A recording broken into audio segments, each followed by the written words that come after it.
If there's one thing the English are good at, it's inventing a sport, spreading it around the globe, and then promptly getting beat at it. Cricket is a prime example. Although England's recent fortunes at the stumps are a mix of great success or catastrophic failure. Released in 1993, Audiogenic brought Gooch World Class Cricket to the Commodore Amiga, setting the blueprint for cricket games to come. Booting this up, we're greeted by a digitised version of our portly cover star in action before being greeted with an abundance of options in the menu screen. The expected single and two-player modes are accompanied by a computer versus computer match, for the boring among you, as well as difficulty and sound settings and the ability to customise your team. The real meat is in the match settings, tempting you to tamper like an Aussie cricket captain, sandpaper not included. Sorry about that, Retro Gamer Nation. Matches can also be created that would probably last as long as the real test format or Chris Lewis's prison sentence, whichever takes the least amount of time.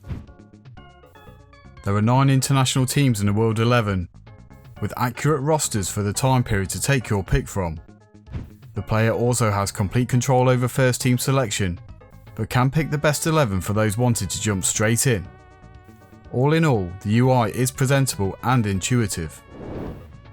Stepping up to the crease. The traditional coin toss gets us underway, and the Lord's Pavilion visible in the distance is a nice touch. The graphics are vibrant and well drawn as the camera pans down to start the match, giving a nice sense of polish.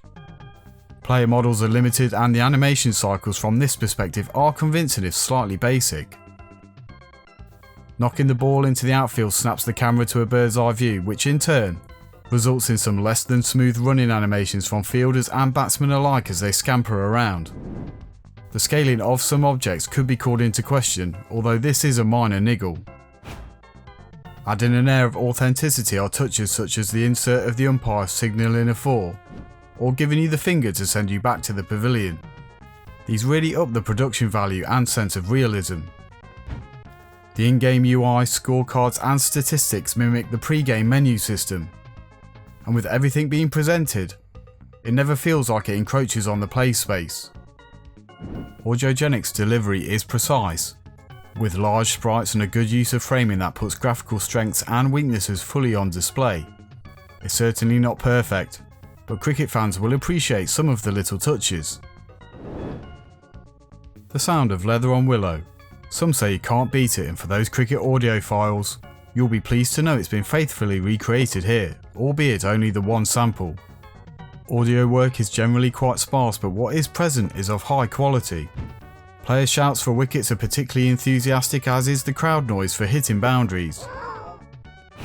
Unfortunately, there are no ambient sounds such as crowd murmurs during general play, making it feel as sparse as a Division 2 county match. There's not much in the way of music work either, but the Caribbean-inspired tune present in the menu, and repeated for in-game interludes, is thematically on point and fades nicely into the background as you review your scorecard with concern.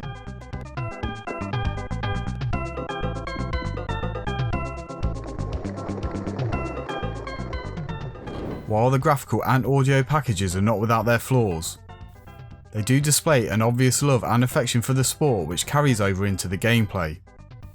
The mechanics are kept simple, meaning those who aren't huge cricket fans won't have to worry about some of the more technical aspects such as no balls.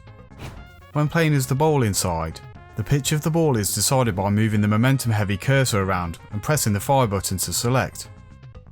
Some furious joystick action follows in order to attain speed, spin, or swing depending on the type of bowling attack selected, but there's no ability to bowl a beamer.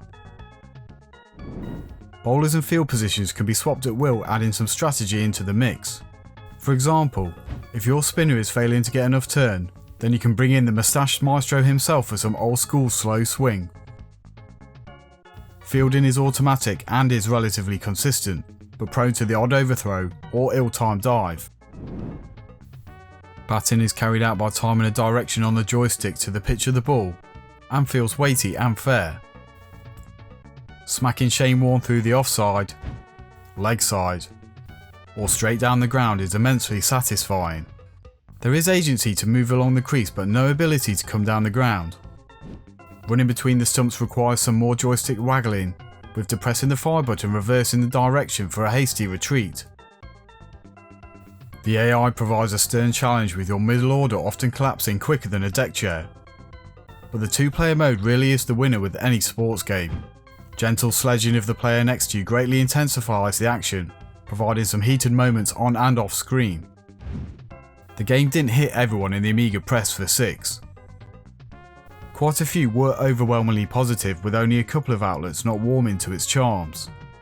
If you don't like cricket, Audiogenic's interpretation of the game won't make you love it, but you'll certainly be hard pressed not to have some fun with a friend. Gooch World Class Cricket is a bit of a rare beast in that it takes a sport incomprehensible to a lot of people and makes it accessible, while still pleasing its target market.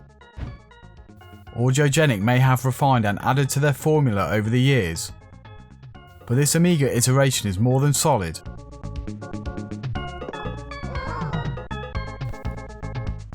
Bad luck, Warnie.